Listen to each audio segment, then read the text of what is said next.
सामान्य मतदार, राजकारणी, सामान्य मतदार आणि राजकारणी, सामान्य मतदार, राजकीय पक्ष हे एक विषचक्र आहे. हे कसं आहे, आपण सामान्य मतदार असतो, सामान्य मतदारातनच उमेदवार तयार होतात. हे उमेदवार निवडून जातात त्या रिस्पेक्टिव्ह पक्षांकडे, रिस्पेक्टिव्ह पक्षांकडनं मग सत्ता स्थापन होते, मग ते पैसे खाणं सुरू होतं. पैसे खाणं सुरू झाले की मग लोकांना सुरू होतो लाडकी बहीण अमुक तमुक.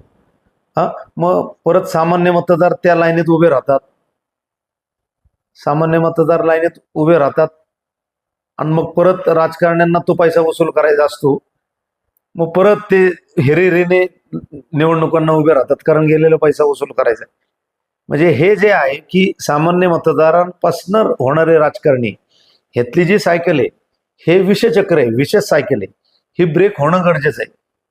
ही ब्रेक होण्यासाठी सगळ्यात जास्त जबाबदारी जर कोणाची असेल तर ती सामान्य मतदाराची आहे.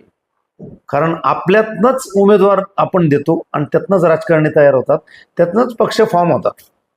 त्यामुळं त्याचा बेस जो आहे हा सामान्य मतदार आहे. शेवटी मी जे म्हणतो, सामान्य माणूस, शेवटचा माणूस, म्हणजे त्याच्यामध्ये त्यातनंच हे सगळं विषचक्र फोफवतंय. ते ब्रेक करायचं आहे आपल्या देशाला.